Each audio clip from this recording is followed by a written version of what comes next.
시편 107편 낭독하겠습니다. 여호와께 감사하라. 그는 선하시며 그 인자하심이 영원함이로다. 여호와께 구속함을 받은 자는 이같이 말할지어다. 여호와께서 대적의 손에서 저희를 구속하사 동서남북 각 지방에서부터 모으셨도다. 저희가 광야 사막길에서 방황하며 거할 성을 찾지 못하고 줄이고 목마름으로 그 영혼이 속에서 피곤하였도다. 이에 저희가 그 근심 중에 여호와께 부르짖음에 그 고통에서 건지시고 또 바른 길로 인도하사 거할 성에 이르게 하셨도다. 여호와의 인자하심과 인생에게 행하신 기이한 일을 인하여 그를 찬송할지로다. 저가 사모하는 영혼을 만족해 하시며 줄인 영혼에게 좋은 것으로 채워주심이로다. 사람이 흑암과 사망의 그늘에 앉으며 곤고와 쇠사슬에 매임은 하나님의 말씀을 거역하며 지존자의 뜻을 멸시함이라. 그러므로 수고로 저희 마음을 낮추셨으니 저희가 엎드러져도 돕는 자가 없었도다. 이에 저희가 그 근심 중에 여호와께 부르짖음에 그 고통에서 구원하시되 흑암과 사망의 그늘에서 인도하여 내시고 그 얽은 줄을 끊으셨도다. 여호와의 인자심과 인생에게 행하신 기이한 일을 인하여 그를 찬송할지로다. 저가 논문을 깨뜨리시며 쇠의 빗장을 꺾으셨음이로다. 미련한 자는 저희 범과와 죄악의 연고로 곤난을 당하며 저희 혼이 각종 식물을 싫어하여 사망의 문에 가깝도다. 이에 저희가 그 근심 중에 여호와께 부르짖음에 그 고통에서 구원하시되 저가 그 말씀을 보내어 저희를 고치사 위경에서 건지시는도다. 여호와의 인자심과 인생에게 행하신 기이한 일을 인하여 그를 찬송할지로다. 감사제를 드리며 노래하여 그 행사를 선포할지로다. 손척을 바다에 띄우며 큰 물에서 영업하는 자는 여호와의 행사와 그 기사를 바다에서 보나니 여호와께서 명하신즉 광풍이 일어나서 바다 물결을 일으키는도다. 저희가 하늘에 올랐다가 깊은 곳에 내리니 그 위험을 인하여 그 영혼이 녹는도다. 저희가 이리저리 구르며 취한 자같이 비틀거리니 지각이 혼돈하도다.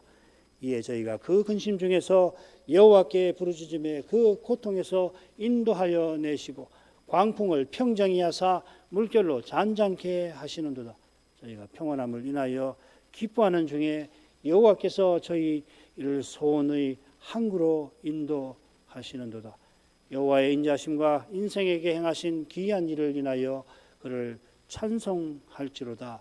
백성의 회에서 저를 높이며 장로들의 자리에서 저를 찬송할지로다.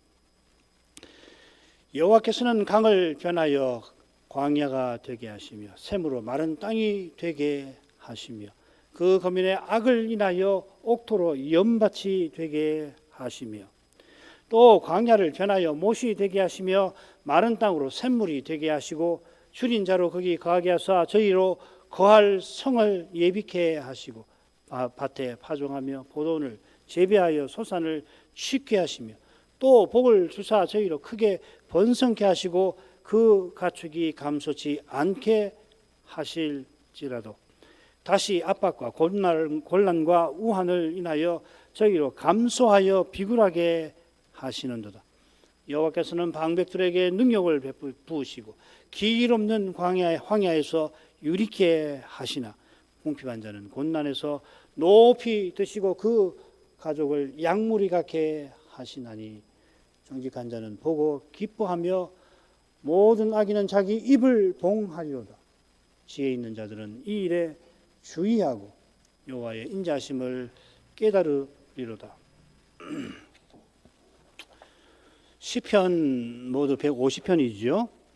이 50편이 5권으로 나눠져 있습니다. 지난번 제4권까지 전부 다는 아니지만 4권까지를 살폈고 오늘부터 힘주시는 대로 제5권의 시편들을 함께 생각하려 합니다. 107편은 그 처음입니다. 전체 시편을 150편을 5권으로 나눈 데는 필시 뜻이 있을 거예요. 예를 들면 다윗의 시 시가 가장 많은데 이 시들이 한데 모여 있지를 않을 뿐만 아니라 5권에 흩어져 있습니다. 시편에 다윗의 시 혹은 다윗의 노래라고 표제가 붙어 있는 것만 73편, 표제가 붙지 않아도 다윗의 시가 있지요. 1, 2편 또 96편 같은데, 그런데 1권에 제일 많고 3, 4권에는 한두 편 실려 있고 다시 5권에 많습니다. 이 보니까는 인용한 자료가 정확하지 않은데요. 좀 고쳐야 되겠습니다. 제1권에 다윗의 시편이 3편부터 나옵니다. 그래서 모두 38편이 되고요. 제5권에 보면은 131 다음에 133편도 다윗의 시가 돼요. 그러면 총 19편에서 다윗의 시라든지 노래라든지 다비드라는 말인데 그 표제가 붙은 것만 73편이 되고, 신약 성경을 보면은 시편 1편, 2편 또 96편도 다윗의 시라고 분명히 명시되어 있으니까 이것도 그렇죠. 여기서 이 시편이 작성된 시대 순서대로 편집되지 않았다는 건 뭐 분명합니다만은, 그런 정도가 아니라 이 5권은 이 구속사의 흐름을 반영하는 것 같습니다. 여러 번 말씀을 드렸죠. 이 주제가 사실 시편 연구의 최근 최신 주제라고 할 수가 있고, 계속 시편의 교훈을 살피는데 유익한 성과가 나오는 중입니다. 우리 출판사에서 그 해당하는 책이 나왔습니다. 한번 관심 있는 분은 읽어보시면은 금방 아실 거예요. 가령 민수기 6장에 보면 제사장의 축도가 셋으로 나누는데 그 역시도 구속사의 흐름을 반영하고 있죠, 그죠? 시편하고 똑같은 구조입니다, 사실은. 심지어 레위 법전도 그렇습니다. 레위 법전도 거기 보면 구속사가 펼쳐져 있거든요. 자, 이런 관점에서 이 시편집 5권의 내용을 아주 간략하게 외우기 쉽게 말씀을 드리면, 첫째 권은 다윗 왕국의 수립에 관한 거고, 제2권은 다윗 왕조의 전개, 셋째는 다윗 왕조의 실패. 이게 뭐 대표적으로 89편 같은 거 잘 드러나죠. 넷째 권은 포로 생활에서 회복, 다섯째 권은 그 후에 언약의 나라의 완성에 관해서 노래한다. 이렇게 생각하시면은 쉽습니다. 그러니까 107편도 그런 관점에서, 그 다음에 제5권에 나오는 그 유명한 성전에 올라가는 노래도 그런 관점에서 우리가 살필 생각입니다. 제5권을 보시면은 흥미롭게 되어 있어요.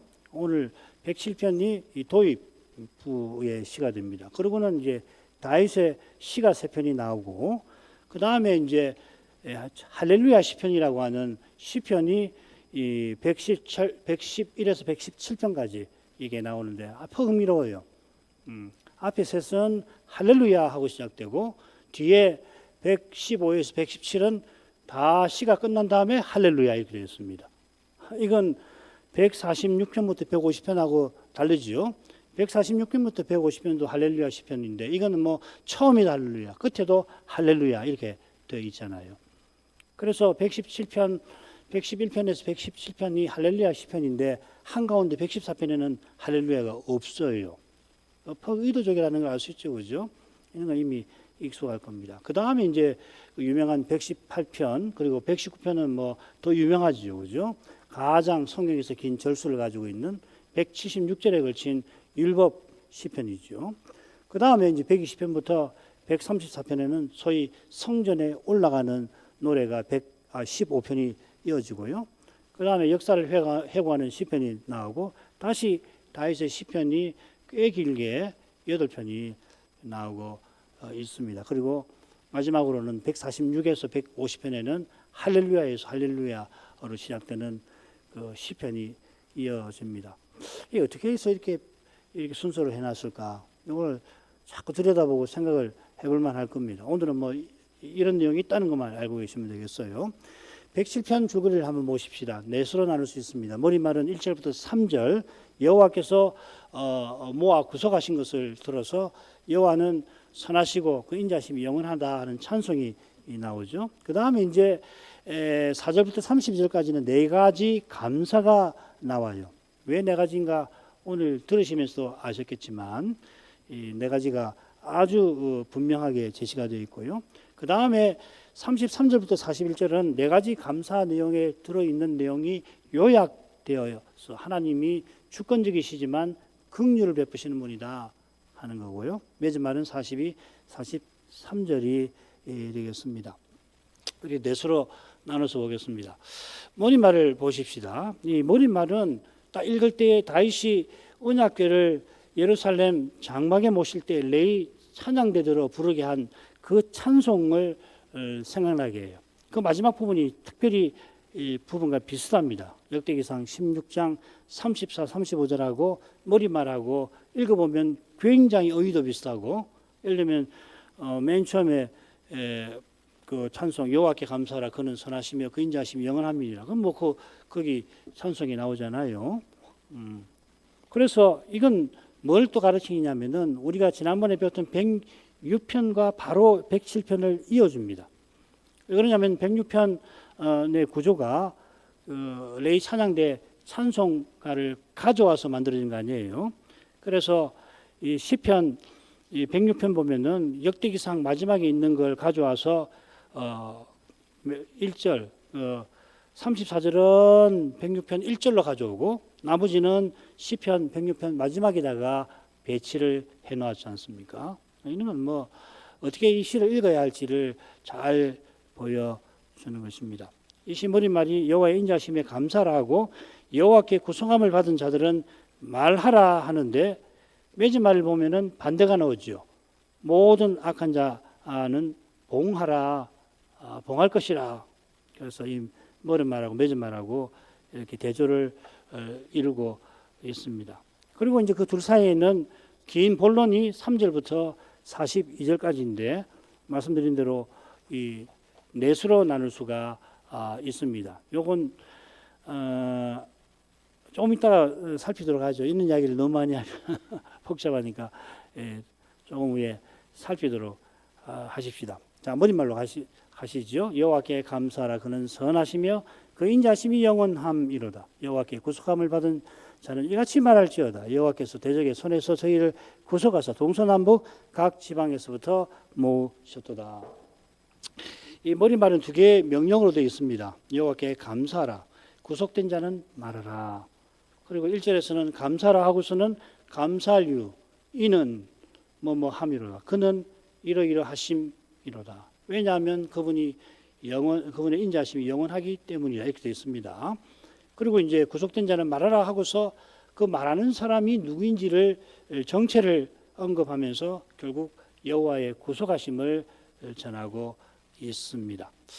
자, 1절 우리에게 퍽 익숙한데 왜 익숙할까를 생각해 보니까 1절과 거의 같은 표현이 26절에 걸쳐서 절마다 나오는 136편 때문이 아닐까 하는 생각이 들어요.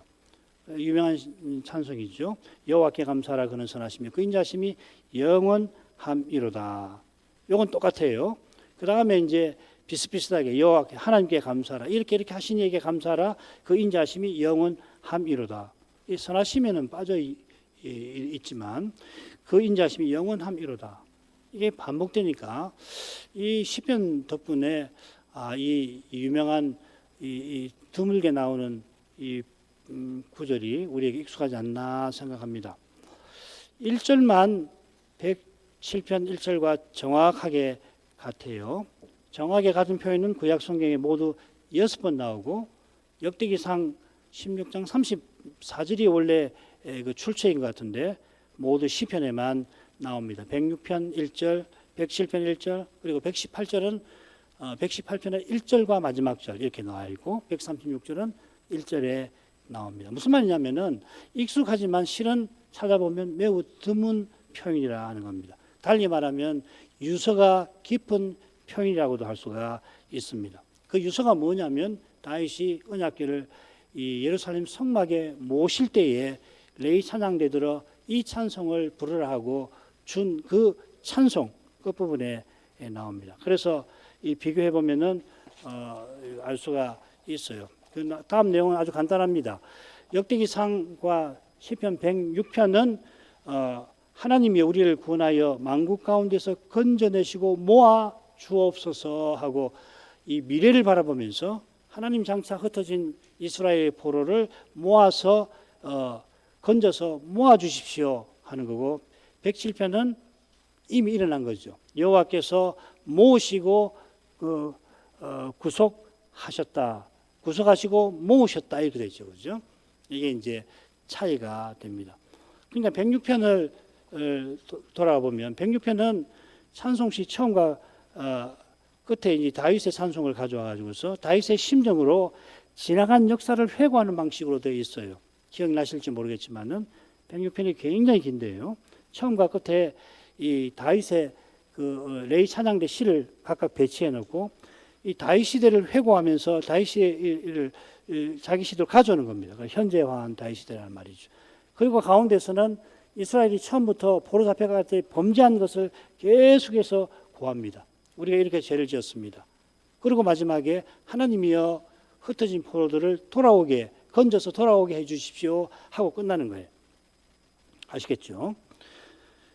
시편 107편은 그 다음 단락입니다. 이 기도가 응답되어서 여호와께서 구원하여 모으신 것을 아뢰면서 시작이 됩니다. 그러니까 이 107편을 어떤 배경에서 읽어야 하는가를 보여주는 거죠. 그렇죠? 106편의 시인이 다윗의 심정을 품고 기도한 까닭에 여호와께서 다윗이 바라던 메시아를 보내어 주시려고 이스라엘을 포로에서 돌이키게 하신 거죠. 다윗이 언약궤를 예루살렘 장막에 모신 것은 여호와께서 시온의 통치 보좌를 펼쳐서 자기 백성을 영원히 다스려 주시기를 바란 것 아닙니까? 107편의 시인은 다윗이 바라던 그 일이 포로 회복에서 이루어진 것을 보고서 다윗처럼 오신 메시아와 그분의 제국을 더욱 바라보았을 겁니다. 이런 심정에서 107편이 나왔다 하는 것입니다. 뭐 이미 아시겠지만 우리는 다시 오실 메시아를 이 시에서 읽어낼 수가 있겠죠, 그죠? 다윗이나 이 시인이 오실 메시아를 바라본 것은 그 인자하심이 영원함에 붙어 있습니다. 여호와의 인자하심은 단연 메시아 보내시는 데 있어요. 이보다 인자하신 게 없죠. 여호와께서 낙원의 심판대에서 여인의 후손을 보내리라 약속을 하시고 그 인자하심을 범죄한 아담과 하와에게 나타내셨습니다. 가죽옷을 입힌 것이 대표적이죠. 그 인자하심은 아담이 파기한 언약을 여호와께서 친히 이루려 하시는 것이죠. 과연 여호와께서 하루를 천년처럼 여기시며 신실하게 언약을 이루어 오셨는데 이를 여호와의 신실하심이라 시들은 노래하는 것입니다. 여호와의 신실하심과 인자하심이 나타날 때, 여호와 하나님이 신실하시면 뭐 항상 인자하신 건 아니지만은 여호와께서 신실하셔서 언약을 이루셔서 우리 이스라엘에게 구원을 약속해 주시니 인자하심이잖아요. 구약의 신실하심과 인자하심이 나타날 때마다 거기 오실 메시아가 계시되는 거란 말이죠. 구약을 읽을 때 인자하심과 신실하심이 나오면 오실 메시아 예수님에 관한 말씀이라고 읽으시면 틀림없다는 이야기예요. 여호와의 인자하심과 신실하심이 영원한 것처럼 하시는 행위에 의로우시고 그 모든 행사에 의로우십니다. 모든 행위에 의로우시고 모든 행사에 은혜로우시다. 마찬가지죠. 구약 성경이 하나님이 하신 일과 행사를 기록하셨으니 예수님은 구약 성경이 내게 대하여 모든 구약 성경은 내게 대하여 증거한다고 말씀하셨고 관련 그런 것입니다. 따라서 모든 성경에서 그리스도를 보는 것이 마땅한 일이고 동시에 복된 것이에요. 구약 성경에서 뭐 레위기 같은 데서 우리가 계속 그렇게 읽고 있잖아요. 레위기 같은 거 처음 읽으면 정말 지루하고 뭐 이렇게 우리하고 상관없는 뭐 제사져도 뭐 절기는 조금 나왔는데 그래도 우리가 절기로 모이는 것도 아니고 또 정결법서는 종 복잡합니까? 문둥병자에 대한 그 법규는 대단히 길어요. 거의 뭐 100절에 가까운 거 수록해 놨는데 왜 이렇게 해놨을까? 어른 읽으면 그렇지만 거기 오실 메시아와 영원한 하나님 나라에 대한 교훈이 빛나고 있는 것이거든요. 그걸 읽는 것은 복된 것이에요. 바로 여기에 하나님의 선하심도 있습니다. 여호와 하나님은 우리의 악을 선으로 바꾸실 만큼 선하신 분이에요. 그래서 홀로 선하신 분이에요. 이런 분이야말로 선하신 거 아니겠어요?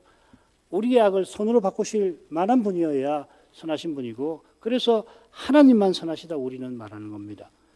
우리의 악을 손으로 바꾸려고 여호와의 종이 되셔서 언약을 이루실 만큼 우리가 당할 그 악을 자기가 담당하셔서 우리에게 선을 이루어 주시는 분이십니다.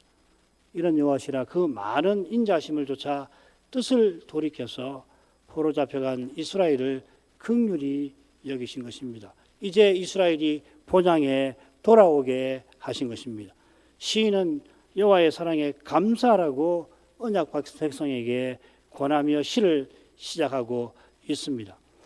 이어서 여호와께 구속함을 받은 자들에게 말하라고 명령합니다. 여러 번역이 이같이 말하라 새기는데, 뭘 말하라고 하는가? 어떤 사람은 4절 이하에 나오는 걸 말하라고 하는 거다 해석하고, 한글 개역 성경은 말할 내용이 2절 하반절 3절에 나온다고 새겨놨죠. 그죠?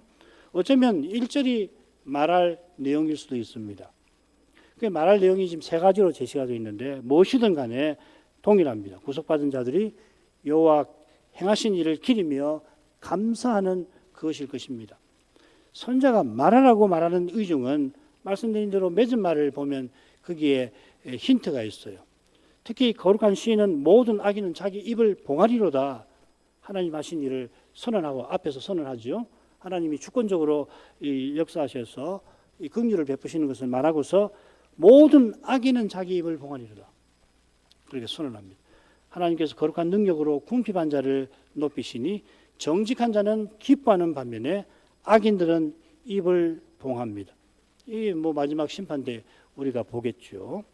하나님께서 하시는 일이 너무도 놀라워서 이런 상반된 반응을 불러 일으키는 것입니다.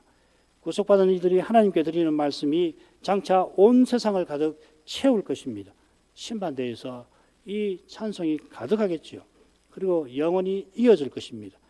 그날까지 찬송이 교회의 예배와 신자의 삶에서 끊이지 않게 하실 것이고 끊이지 않아야 할 것입니다. 이는 하나님께서 구속의 일을 그리스도로 말미암아 끝까지 이루실 것이라 그러합니다. 우리가 찬송을 부르게 만드시는 거죠. 여호와께 구속함을 받은 자가 누군지 시인이 덧붙입니다. 여호와께서 대적의 손에서 저희를 구속하사 동서남북 각 지방에서 모으신 자들이라 했습니다. 멜기세덱이 성전한 아브라함을 만날 때 너희 대적을 네 손에 붙이신 지극히 높으신 하나님을 찬송하리로다 했지요. 2절은 이스라엘이 반대로 조상 아브라함과 달리 대적의 손에 팔렸던 현실을 가리킵니다. 그 현실이 뭐냐면 동서남북으로 이스라엘이 흩어진 포로 상태입니다. 이스라엘이 열방에서 종살이했는데 여호와께서 그들을 구속하셨다 하는 겁니다. 구속은 종살이에서 건져주시는 거 아니에요? 건져주실 때 값을 치러야죠. 그 값을 여호와께서 치르셨다 하는 말이에요. 우리가 성경을 읽으면 여호와께서 편팔과 강한 손으로 이스라엘을 종되었던 집에서 건져주셨다. 하나님은 능력이 많으셔서 탁 건져내셨다. 그게 우리 마음에 가능합니다만은, 그러나 여호와께서 장차 여호와의 종으로 오셔서 십자가로 죄값을 치르신 이것을 잊어서는 안 되는 겁니다. 속죄를 말할 때, 구속을 말할 때 항상 이걸 기억을 해야 하는 겁니다. 이스라엘이 포로 잡혀가서 뉘우치는 그것이 구속받는 근거가 도무지 되질 않는다 하는 것입니다. 지금 이어지는 내용에서 그 점을 생각하셔야 합니다. 포로 잡혀가서 아이고 우리가 잘못했구나, 잘못했습니다. 왜 우리가 그렇게 했던 거, 뉘우치는 것이 구속의 근거 아니에요. 죄를 지어서 용서받는 길은 그리스도의 공의를 의지하는 것밖에 없어요. 뉘우친다고 해서 달라지는 거 하나도 없습니다. 사실 진정한 뉘우침도 은혜의 결과이기도 하죠. 회개도 성신의 은혜이듯이 죄사함 받는 길은 오직 그리스도의 십자가에 있습니다. 그걸 바라볼 때 회개할 마음도 생기는 겁니다. 나 같은 죄인도 틀림없이 용서해 주시겠구나. 나같이 못되고 못한 그런 죄인을 위해서도 주님이 십자가에 달리셨으니 그런 마음을 주셔서 회개하도록 하시는 거거든요. 그 회개가 이 용서받는 계기가 되는 것이죠. 그러나 용서받는 근거는, 우리가 구원받는 근거는 오직 그리스도의 십자가밖에 없다는 겁니다. 이게 얼마나 분명한 진리입니까? 그러나 이 분명한 진리를 흐리게 만드는 요소가 우리 안에 너무도 많은 거예요. 죄 지을 때에 왜 그러냐면 죄는 두려움과 부끄러움을 불러일으키기 때문에 우선은 피하고 보자 하는 마음 때문에 우리가 심지어 하나님과 딜을 하려고 드는 거란 말이죠. 하나님 다음에 잘할게요. 이번만 용서하는데 봐주십시오 하는 거죠. 뭘 봐줘요? 하나님은 그런 분 아니시라고요. 하나님은 용서해 주시려고 그리스도가 되셔서 십자가를 지신 분 아니에요. 그 분명한 길이 있단 말이죠. 한 가지만 더 생각하고 둘째 달라고 가십시다. 이 대적이라는 말, 히브리 말은 짜르라는 말인데 동사가 이 둘째 단락에 4번 후렴으로 등장을 합니다. 거기는 근심이라고 번역이 되어 있습니다. 이 동사는 어떤 거냐면요. 어느 그 작은 공간에 사람이 너무 많아가지고서 답답해서 숨이 막혀서 죽을 지경을 가리킵니다. 영어에 보면 straight라는 말을 그렇게 써요. 번역을 in strait, be in straight라고 씁니다. 그래서 이 근심이라는 말을 새겼던 것 같아요. 너무 걱정스러워서 죽을 지경이 되는 그런 거 말하는 겁니다. 근심이라고 할 때. 우리말 근심에도 그런 거 있죠, 그죠? 대적의 손에 팔려서 동서남북에 흩어져 살았는데 처지와 형편은 다르지만 그래서 이제 둘째 부분이 4가지 형편이 나오잖아요. 똑같이 흩어졌는데 형편이 4가지로 다르지 않습니까? 똑같이 그러나 근심 가운데 지냈다 하는 겁니다. 그러니까 이 근심은 개인적 불행이나 불안에 그치지 않습니다. 우리 이 둘째 부분에서 곧 살피도록 하십시다. 마찬가지로 흩어진 이스라엘을 모으신 일도 예수 믿어 천당 가는 거, 예수 믿고 심지어 건강하고 부자 되는 거 아예 차원이 다르죠. 예수 믿고 천당 가는 건 그나마 낫습니다. 예수 믿어가지고 건강하고 부자 되는 이건 뭐 차원이 다르죠. 이게 복음이 아니잖아요. 다윗이 언약궤를 예루살렘에 모실 때에 여호와께서 이스라엘을 만국에서 건져내시고 모으실 것을 바라보았습니다. 모세처럼. 그가 바라본 그 일은 결국 민족들과 나라들이 모여 여호와를 섬기는 메시아 왕국에 관한 것입니다.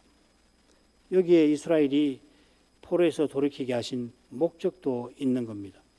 바로 이 동사를 써서 요한은 흩어진 하나님의 자녀들을 모아 하나가 되게 하기 위하여 그리스도가 죽으실 것이다 하는 말을 요한복음에 쓰기도 하죠. 오실 메시아와 영원한 제국을 바라보라고 여호와께서 포로 귀환의 위대한 역사를 이루신 겁니다. 포로에서 돌아오는 것이 최종적 목적이 아니잖아요. 놀라운 일이잖아요. 세상에 포로 잡혀갔는데 그 페르시아 왕이라는 사람이 돌아가라 하는 거 아니에요. 돌아가는데 갈 수 있도록 다 보호해주고 심지어 가서 성전 지으라고 자기 국고를 열어가지고 돈도 주고 가면서 보내는 거 아니에요. 세상에 이런 일이 어디 있어요. 그런데 하나님이 그렇게 할 거라고 예언하셨잖아요. 마찬가지로 희년이나 안식년 규례를 세우실 때도 마찬가지입니다. 이 세상에서는 듣도 보도 못한 제도를 세워주시면서 장차 메시아가 와서 영원한 제국을 세울 거다. 그걸 바라보도록. 그 정도 해야 규례를 그 정도 주셔야지. 아이고 그렇구나. 희년 규례 같은 걸 주셔야지. 그렇지. 장차 올 나라는 이 세상에서 볼 수 없는 그런 나라겠구나. 그걸 알게 할 거 아니에요. 마찬가지로 이 포로 귀환이 너무너무 신비하게 이루어졌는데 왜 그렇게 하셨나? 이보다 더한 일. 이전 영광보다 더 위대한 영광을 나타낼 것이다 하는 학계의 손자의 말씀하고 똑같은 거죠. 재림도 그렇습니다. 재림도 그렇습니다. 예수님이 재림에 관한 말씀도 그거예요. 성경에. 이건 재림은 가봐야 하는 겁니다. 사실은. 재림 때 우리가 받는 복은요. 지금 여기서 아무도 몰라요. 우리가 성경을 통해서 아는 것하고 장차 이 맛보게 하는 것은 천냥지차가 날 거예요. 그래서 C.S. 루이스라는 사람이 그 말했잖아요. 하나님 주실 은혜를 일반 신자들은 얼마나 모르나. 하나님은 그 대서양 그 큰 바다에 데리고 가서 그 빛이 앉아가지고서 대서양을 바라보며 헤엄도 치고 따사로운 이 햇빛을 받도록 그렇게 해놨는데 그걸 모르고서 이 빈민가 뒷골목에서 비가 내려서 웅덩이에 파진 그 웅덩이에 진흙을 만져가면서 이게 밥이요 뭐요 소꿉장난하고 있다는 거죠. 많은 신자들이 하나님 주신 그리스도 안에서 주신 이 은혜, 어렵다 하시고 거룩하게 하시고 그리스도의 사회로 서서 나가라고 하는 이 복을 주셨는데도 그거 가지고서 이해하는 정도가 뭐냐면은 빈민굴 뒷골목에서 말이에요. 그 소꿉장난 하는데 빈민굴 이게 뭐 있어요, 장난감이. 그러니까 흙탕물을 진흙을 건져다가 요걸 모아서 요거는 밥이다. 요거는 뭐 요렇게 하고 논다는 거예요. 근데 하나님께서는 대서양, 영국 사람들에게 대서양 굉장히 중요하잖아요. 거기 그 넓은 바다에 가서 앉아가지고 나하고 식사도 하고 바라오는 해풍도 받아보고 수영도 하고 이렇게 지내자고 하시는데 기껏 신자는 그렇게 하고 있다는 거예요. 마찬가지로 재림은 그런 것입니다. 여러분, 그리스도와 같아진다고 하는 이 말씀을 한번 생각해 보십시오. 상상이 갑니까? 우리가 장차 각각 그리스도와 같아지게 하시는 거예요. 지금 어떤 문제를 우리가 갖고 있는지 사람마다 다 다르고 어떤 문제는 도저히 이 생에서 난 풀 수 없는 문제다. 이 문제 때문에 내가 죽을 지경이다. 어쩌면 내가 이것 때문에 말라 죽을지도 모르겠다. 그런 마음이 들 수 있지만은 염려하지 마십시오. 답은 주어져 있는 거예요. 우리 가운데 계시는 영광의 소망이신 그리스도, 내 안에 성신으로 살아계시는 그리스도, 그분이 우리 해답이시라. 우리 눈앞에 현실이 너무도 열악해가지고 때때로 이게 뭔가 이게 내가 수십 년 믿어온 그 신앙의 결과가 고작 이밖에 안 된단 말인가? 그럴 때 있습니다. 어쩌면 지금이 그럴 수 있어요. 그럴지라도 염려하지 마십시오. 우리 가운데 계시는 영광의 소망이신 그리스도, 그분이 장차 우리를 자기와 같게 해주실 것입니다. 지금 시에서 그걸 읽는 거예요. 시인이 포로에서 돌아와서 그 얼마 몇만 명밖에 되지 않는 그 포로들 그 보고서 이야기하는 겁니다. 성전을 막 쌓아야 되는데 지대만 겨우 놓았던 그 상태를 생각해 보세요. 그러나 거기서 하나님 하신 일을 생각하고 하나님 약속을 생각하면 다른 게 보이는 거거든. 이전 영광보다 나중 영광이 더 크리라. 자, 감사로 가보십시다. 4번의 감사를 드리는데요. 거의 비슷한 줄거리 되겠습니다. 오늘은 아주 분명한 줄거리만 말씀을 드리려고 합니다. 이보다 훨씬 더 정교합니다. 이게 뭐냐면은 제가 볼 때 노래 같아요. 음악 같아요. 음악을 보면은 같은 주제를 교양하고 같으면은 1악장, 2악장, 3악장, 4악장에서 같은 주제가 나오잖아요. 그죠? 그런데 똑같이 나오면은 위대한 음악이라고 하지 않죠. 지금 이 넷도 보면은 상관관계를 잘 보시면은 기가 막혀요. 일단 이렇습니다. 근심의 종류는 4가지입니다. 사막길, 흑암과 사막의 그늘, 또 곤난, 이 질병 같아요. 광풍과 물결. 그리고 맨 처음에 근심의 내용을 설명을 합니다. 그러고 나면 부르짖음이 있어요.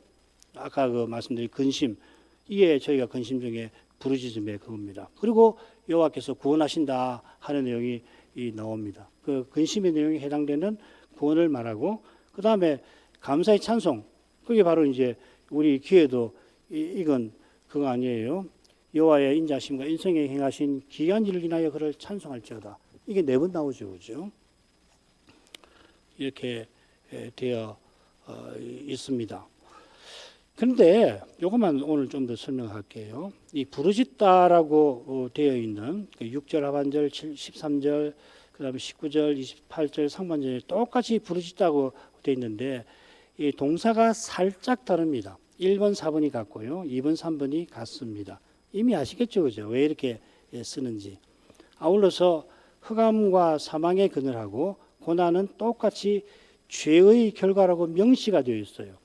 그러면 광야의 사막길이나 광풍이나 물결에 시달리는 건 죄하고 관계없나? 아니지요. 관계가 있는데 가운데 둘은 죄의 결과라는 말을 명시를 해뒀습니다. 이런 게 노래죠. 시죠. 그죠? 시의 아름다움이잖아요. 그러니까 그 절묘한 줄거리를 딱 만들어 가지고서 자꾸 읽게 하고, 그리고 나중에 가서는 이 외워지도록 시를 써놓은 것입니다. 이보다 좀 더 정교합니다. 다음 시간에 좀 말씀드리겠습니다. 마찬가지로 처음과 넷째는 이 유리하는, 방황하는 모습, 광야에서 방황한다, 광풍에 이리저리 구른다는 거. 그래서 이 동작이 나오죠, 그죠? 자, 이런 것도 멋진 겁니다. 사실은 동서남북이라고 하는 남북에서 모으셨다고 네 방위를 말하고 네 가지 감사를 말하고 있잖아요. 그죠? 이것도 참 생각해 볼 만한 내용이라고 생각합니다. 자, 오늘 간단하게 처음 감사를 간단하게 보도록 하겠습니다. 저희가 광야 사막길에서 방황하며 그 활성을 찾지 못하고 줄이고 목마름으로 그 영혼이 속에서 피곤하였도다. 첫째 근심은 광야에서 방황하며 줄이고 목마른 상태 이렇게 되어 있습니다. 이걸 읽으면 출애굽 직후 이스라엘이 시내 광야에서 살았던 현실을 떠오를지 모르지만 사실 정반대지요. 광야라는 점에서는 같지만 다릅니다.